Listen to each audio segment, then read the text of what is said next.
ओम नमो भगवती वासुदेवाय नमः। जय श्री हरि। जय बृहस्पति देव। भगवान विष्णु आपके और आपके पूरे परिवार पर अपनी कृपा बनाए रखें। आज बृहस्पतिवार के दिन सुनेंगे बृहस्पतिवार व्रत कथा और आरती। कथा अंत तक अवश्य सुनें और कमेंट बॉक्स में लिखें जय श्री हरि। प्राचीन समय की बात है। एक नगर में एक राजा राज्य करता था। वो बड़ा ही प्रतापी और दानी था। वह नित्य प्रति मंदिर में भगवत दर्शन करने के लिए जाता और ब्राह्मणों और गुरु की सेवा किया करता। उसके द्वार से कोई भी याचक निराश होकर नहीं लौटता। वह प्रत्येक गुरुवार को व्रत रखता एवं पूजन करता, गरीबों की सहायता करता। परंतु यह सब बातें उसकी रानी को बिल्कुल अच्छी नहीं लगती थी। वह न तो व्रत करती और न ही किसी को एक भी पैसा दान में देती थी। वह राजा से भी ऐसा करने को मना किया करती थी। एक समय की बात है, राजा शिकार खेलने के लिए वन को चले गए। घर पर रानी और दासी थी।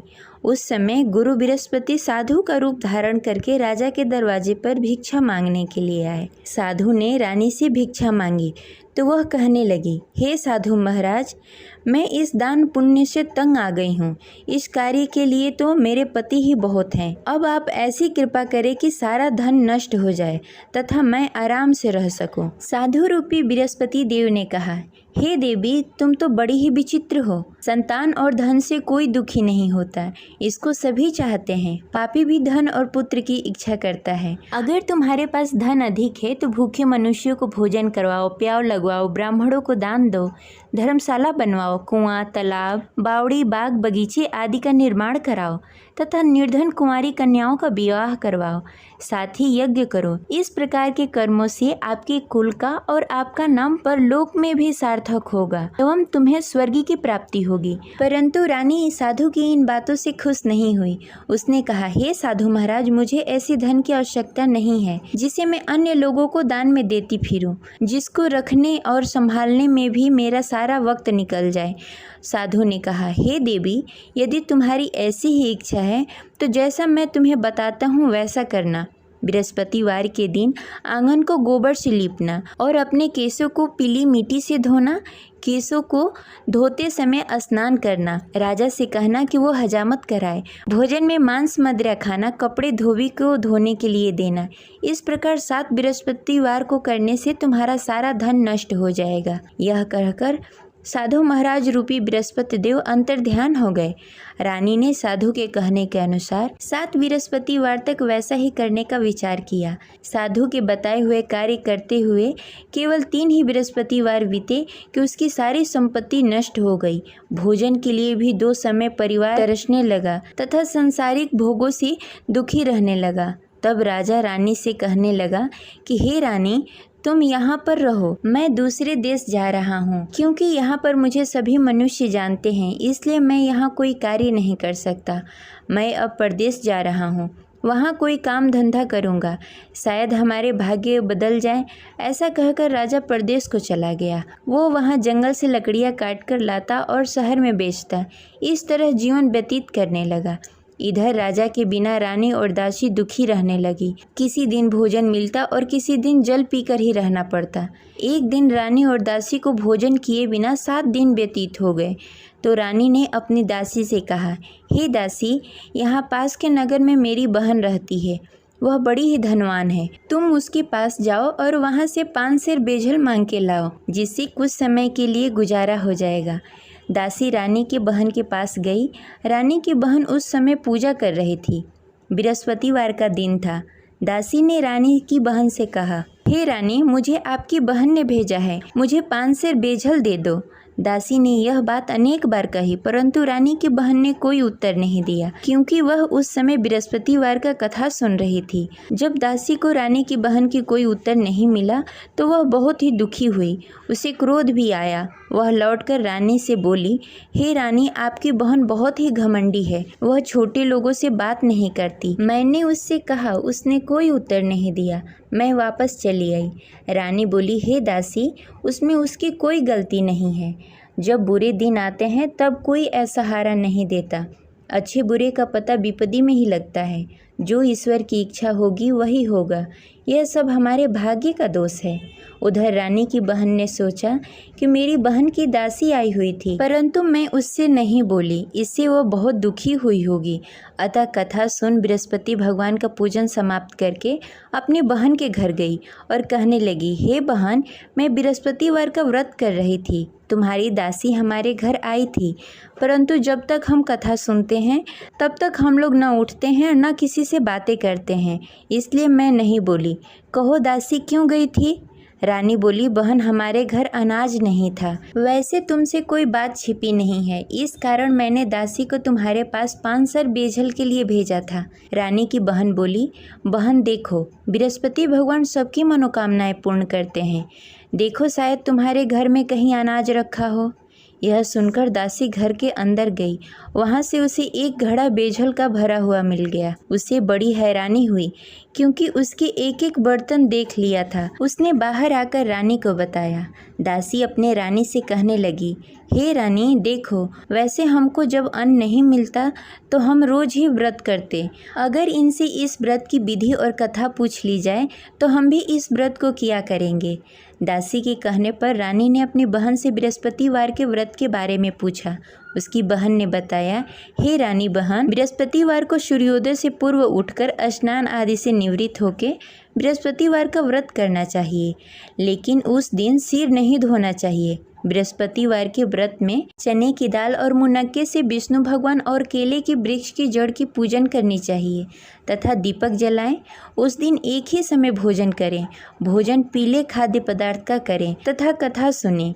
इस प्रकार करने से गुरु भगवान प्रसन्न होते हैं और अन्न पुत्र धन देते हैं। इस प्रकार व्रत और पूजन की विधि बताकर रानी की बहन अपने घर को लौट गई। रानी और दासी दोनों ने ही निश्चय किया कि वे बृहस्पति भगवान का पूजन जरूर करेंगी। 7 दिन बाद जब बृहस्पतिवार आया तो दोनों ने व्रत रखा। घुड़सार में जाकर चना और गुड़ बीन लाई तथा उसकी दाल से केले की जड़ में विष्णु भगवान का पूजन किया। अब भोजन कहाँ से आए? दोनों बड़ी ही दुखी हुई, परंतु उन्होंने व्रत किया था, इस कारण बृहस्पति देव भगवान प्रसन्न थे। वे एक साधारण व्यक्ति के रूप में 2 थालों में सुंदर पीला भोजन लेकर आए और दासी को देकर बोले, हे दासी, यह भोजन तुम्हारे और रानी के लिए है, तुम दोनों करना। दासी भोजन पाकर बड़ी ही प्रसन्न हुई और रानी से बोली, रानी जी, भोजन कर लो। रानी को भोजन आने के बारे में कुछ पता नहीं था, इसलिए वह दासी से बोली, जा तू ही भोजन कर ले, क्योंकि तू हमारी व्यर्थ में हंसी उड़ाती है। दासी बोली, एक व्यक्ति अभी भोजन देकर गए हैं। रानी कहने लगी, वह भोजन तेरे लिए दे गए होंगे, तू ही भोजन कर ले। दासी ने कहा, वह व्यक्ति हम दोनों के लिए भोजन की थाली लेकर आए हैं, इसलिए मैं और आप दोनों ही साथ भोजन करेंगी। फिर दोनों ने गुरु भगवान का नमस्कार किया और भोजन प्रारंभ किया। उसके बाद से वे प्रत्येक बृहस्पतिवार को गुरु भगवान का व्रत और पूजन करने लगी। बृहस्पति भगवान की कृपा से उसके पास धन हो गया, परंतु रानी फिर पहले की तरह आलस्य करने लगी। तब दासी बोली, देखो रानी, तुम पहले भी इस प्रकार का आलस करती थी। तुम्हें धन को रखने में कष्ट होता था, इस कारण सभी धन नष्ट हो गए। अब गुरु भगवान की कृपा से धन मिला है तो फिर तुम्हें आलस्य होता है।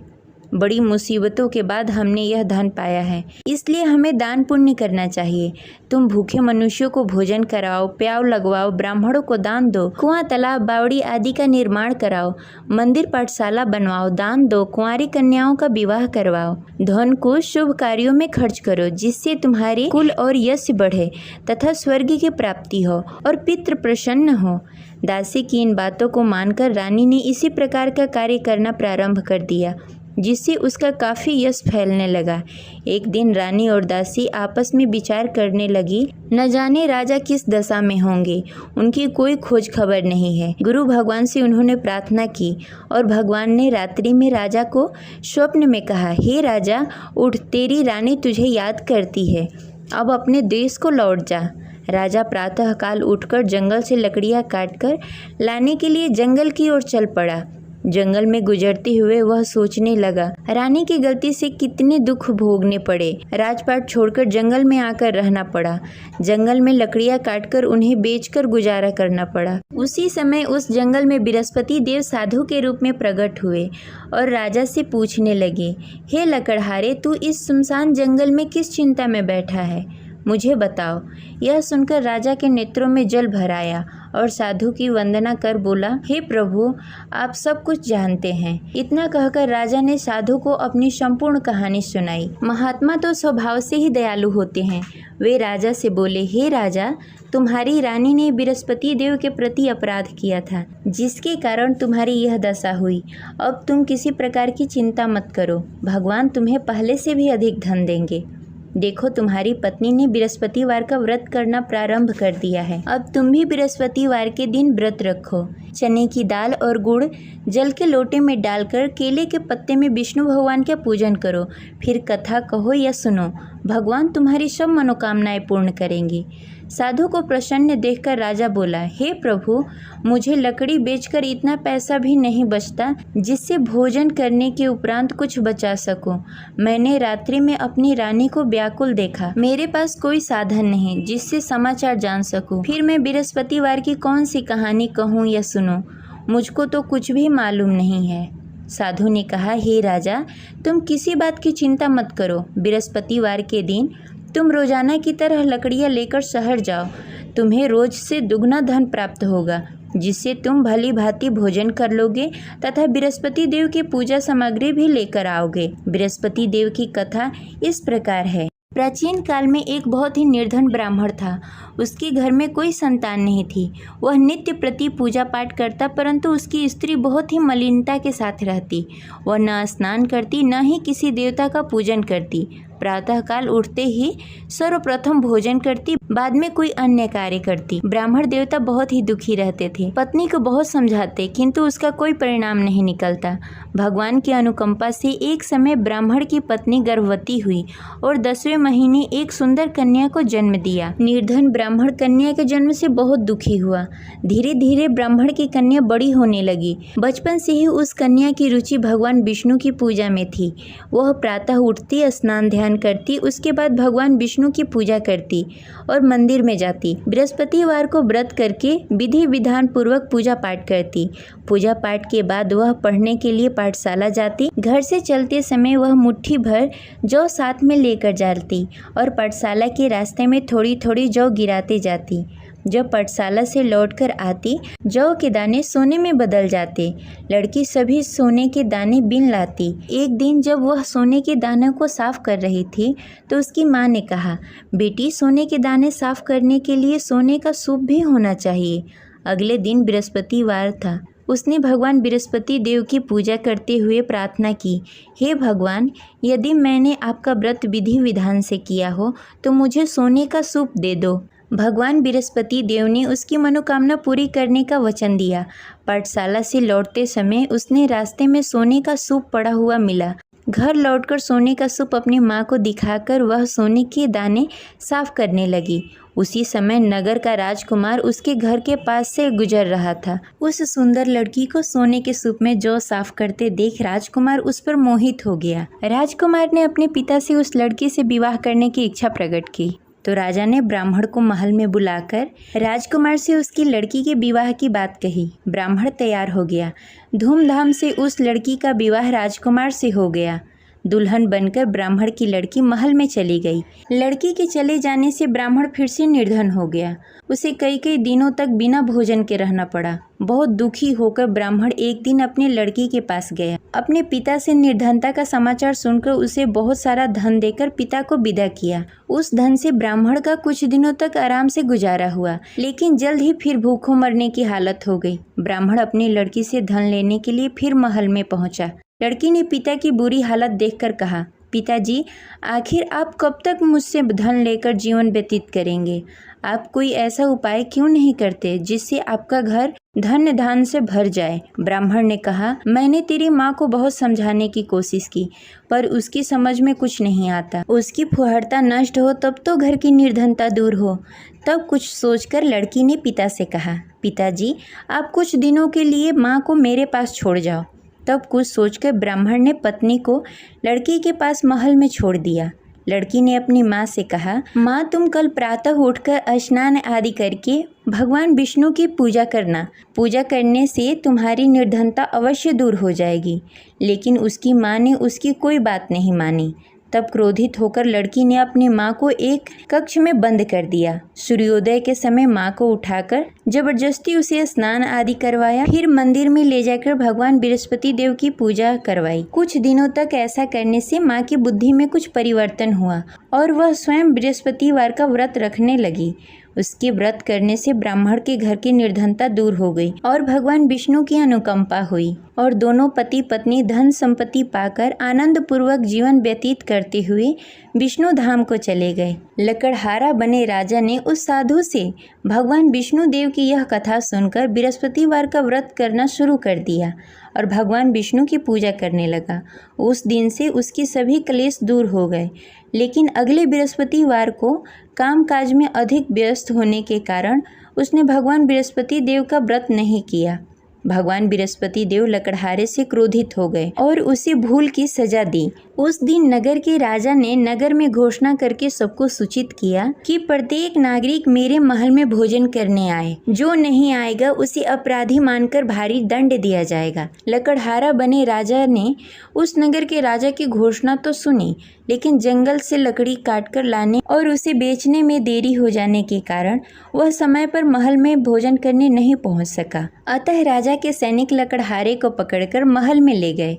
राजा ने उसे महल के एक कक्ष में बैठाकर भोजन कराया। उस कक्ष में एक खुट्टी पर रानी का सोने का हार लटका हुआ था। लकड़हारा अकेला उस कक्ष में भोजन कर रहा था। तभी उसने एक आश्चर्यजनक घटना देखी। देखते ही देखते वह खुटी हार को निगल गई। थोड़ी देर बाद जब राजा ने हार को गायब देखा तो लकड़हारे को कारावास में डाल दिया। लकड़हारा मन ही मन अपने भाग्य को कोसने लगा। तभी उसे जंगल में मिले साधु का स्मरण हुआ। थोड़ी देर में भगवान बृहस्पति देव सन्यासी के रूप में उसके सामने प्रकट हुए और कहा, हे लकड़हारे, तूने भगवान बृहस्पति देव की पूजा नहीं की, इसी कारण तुम्हें कष्ट हो रहा है। लेकिन अब चिंता मत करो, बृहस्पतिवार के दिन कारागार के दरवाजे पर तुम्हें कुछ पैसे पड़े हुए मिलेंगे। उन पैसों से भगवान बृहस्पति देव का व्रत करके उनकी पूजा करोगे तो तुम्हारे सारे दुख दूर हो जाएंगे। फिर बृहस्पतिवार के दिन दरवाजे पर पड़े पैसे राजा को मिले, जिससे उसने चने की दाल, गुड़, मुनक्का मंगाकर भगवान बृहस्पति देव की कथा कही और व्रत किया, जिससे भगवान बृहस्पति देव प्रसन्न होकर उस नगर के राजा को स्वप्न में लकड़हारे को मुक्त करने को कहा। सुबह राजा ने आकर अपने कक्ष में देखा कि खूंटी पर हार टंगा हुआ है। राजा ने लकड़हारे को मुक्त कर दिया, उसे धन और आभूषण देकर विदा किया। लकड़हारा बना राजा उस नगर से चलकर अपने नगर की तरफ चल दिया। जब राजा अपने नगर में पहुंचा तो उसने देखा उस नगर में कुएं, धर्मशाला, बाग बगीचे देखकर बहुत प्रसन्न हुआ। राजा ने किसी से पूछा कि ये सभी चीजें किसने बनवाई है। उस व्यक्ति ने कहा कि ये सभी चीजें रानी और दासी ने बनवाया है। फिर राजा महल की तरफ चले गए। रानी ने राजा को देखा तो भव्य स्वागत किया। फिर राजा और रानी साथ साथ रहने लगे। फिर कुछ दिनों के बाद बृहस्पति देव की कृपा से राजा और रानी को पुत्र प्राप्त हुआ और राजा और रानी इसी प्रकार भगवान बृहस्पति देव का पूजा अर्चना करते रहे और सुखी जीवन व्यतीत करते रहे। बृहस्पति देव सभी की मनोकामनाएं पूर्ण करते हैं। जो भी व्यक्ति बृहस्पतिवार के दिन पूरी श्रद्धा और भक्ति के साथ बृहस्पति देव की पूजा अर्चना करता है तथा व्रत का पालन करता है और कथा पढ़ता है या सुनता है या किसी और को सुनाता है, उनकी सभी मनोकामनाएं बृहस्पति देव पूर्ण करते हैं। जिस प्रकार बृहस्पति देव ने राजा और रानी की मनोकामनाएं पूर्ण की, उसी प्रकार बृहस्पति देव सभी की मनोकामनाएं पूर्ण करते हैं। जय बृहस्पति देव। अब सुनेंगे बृहस्पति देव की आरती। ओम जय बृहस्पति देवा, ओम जय बृहस्पति देवा, छिन छिन भोग लगाऊं कदली फल मेवा। ओम जय बृहस्पति देवा, तुम पूर्ण परमात्मा, तुम अंतर्यामी, जगत पिता जगदीश्वर, तुम सबके स्वामी। ओम जय बृहस्पति देवा, चरणामृत निज निर्मल, सब पातक हरता। सकल मनोरथ दायक कृपा करो भरता। ओम जय बृहस्पति देवा। तन मन धन अर्पण कर जो जन शरण पड़े। प्रभु परगट तब हो कर आकर द्वार खड़े। ओम जय बृहस्पति देवा। दीन दयाल दयानिधि भक्तन हितकारी। पाप दोष सब हरता भव बंधन हारी। ओम जय बृहस्पति देवा। सकल मनोरथ दायक सब संशय हारी। विषय विकार मिटाओ संतन सुखकारी। ओम जय बृहस्पति देवा। जो कोई आरती तेरी प्रेम सहित गावे। ज्येष्ठानंद आनंद कर सो निश्चय पावे। ओम जय बृहस्पति देवा। प्रभु जय बृहस्पति देवा। जय बृहस्पति देव।